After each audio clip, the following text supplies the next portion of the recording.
I recently started to develop burning pain on the inside of my calf and my shin, which I managed to get rid of within just minutes. The solution, my shoulder. And I will take you through the process that I took to get rid of that pain. What I want to show you is that it's not always what Google tells you. If I had believed Google, I probably wouldn't have had my solution within just minutes. You will see how I approached my pain, and you're going to learn that where you have a problem might not be where the real issue is. So here's how it went. First of all, when there is pain somewhere, we want to understand the area itself. Based on how it felt, I was pretty sure that it was not a stress fracture like Google told me, as it felt much more like a pulling and burning muscular sensation. So okay, which muscles are in this area that we can begin to understand? Based on where I felt it, I narrowed it down to these muscles on the inside of the leg.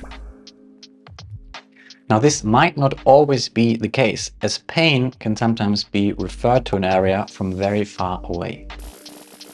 As you can see, they run down the inside of the calf, ankle, and then attach somewhere on the underside of the foot. The question is, what state were these muscles in, and whether they could move out of that state, potentially giving me relief. For that, let's review a bit of foot anatomy. As I've discussed before, we ultimately want the foot to take on two shapes, pronation and supination. In pronation, all those muscles that we just looked at would lengthen and load and move under tension. In supination, the same muscles would shorten and contract. So where was I on this spectrum? At a first glance, my 2 feet looked relatively similar, but I did notice that my right ankle looked a little bit more internally rotated. That's a pronation movement, which would lengthen those muscles and put them under tension. Is that a problem? Maybe, maybe not.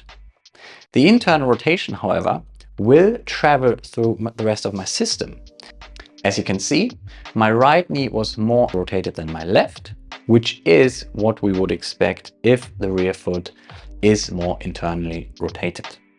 Following this further, I noticed something very evident. My pelvis was hugely rotated to the left, the same direction as the rear foot.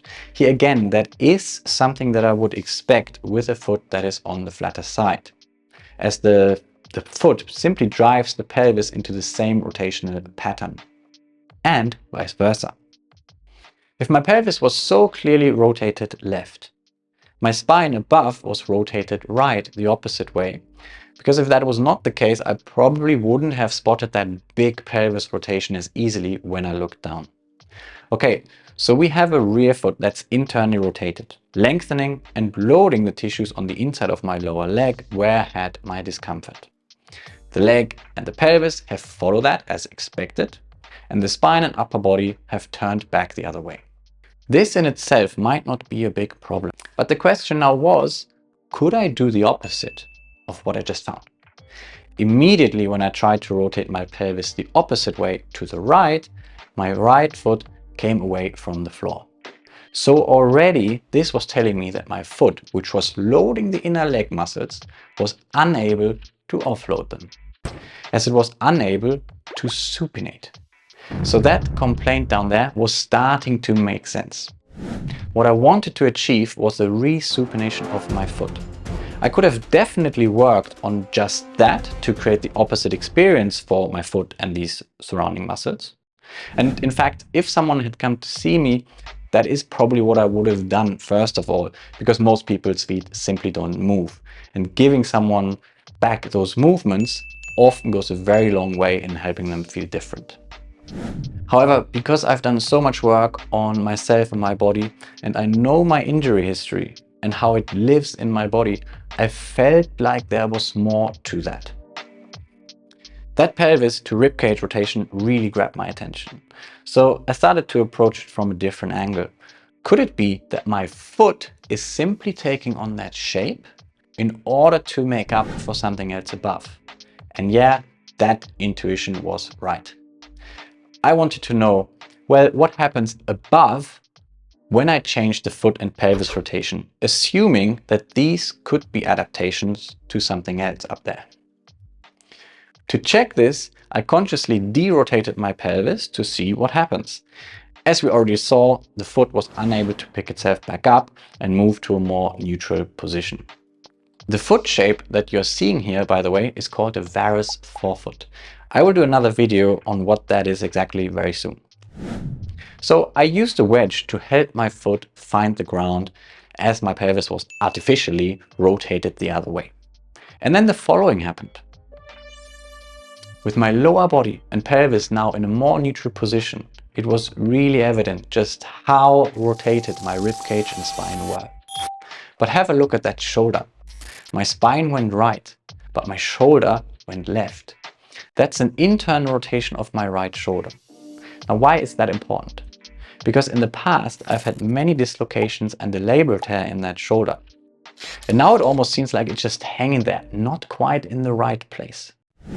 Normally, I would now do a much more in-depth assessment of the shoulder, but because I know my body and in particular that right shoulder, I knew that I was very interested in my ability to externally rotate that shoulder.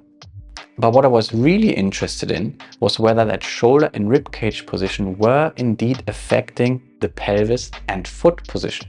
So I simply tested it.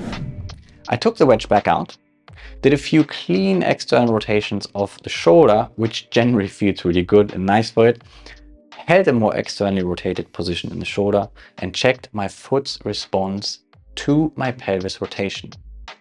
And voila, it started to resupinate, so I just found out that there was an adaptation from the top down.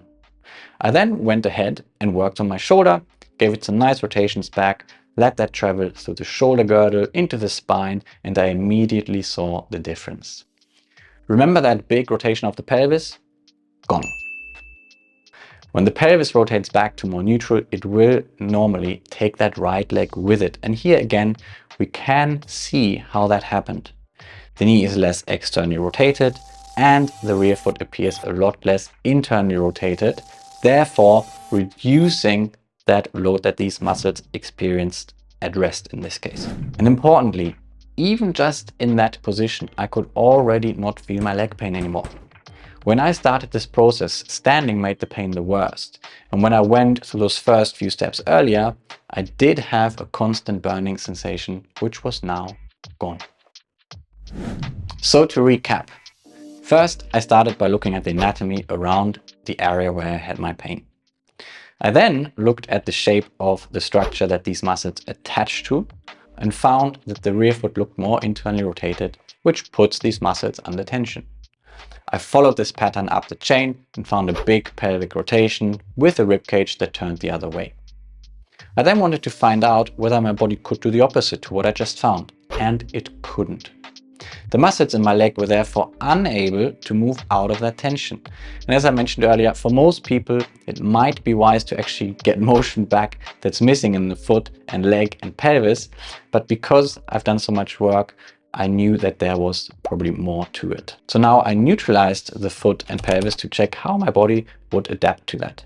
And that revealed what was really behind that lower leg shape. My right shoulder was hugely internally rotated. I then confirmed that the lower body and my foot were in fact adapting to that shoulder by moving the shoulder into the opposite rotation of what I just found.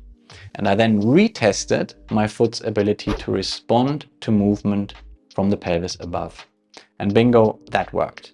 So I knew that I needed to work on my shoulder to give the foot the opportunity to change shape.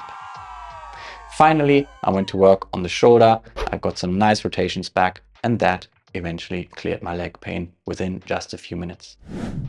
I loved going through this process, and I hope that presenting it here is useful for anyone who feels that something has been missed somewhere. As Ida Rolf said, where you think it is, it ain't. If you want to learn more about my work or Anatomy in Motion, subscribe and check out my social media channels. See you next time.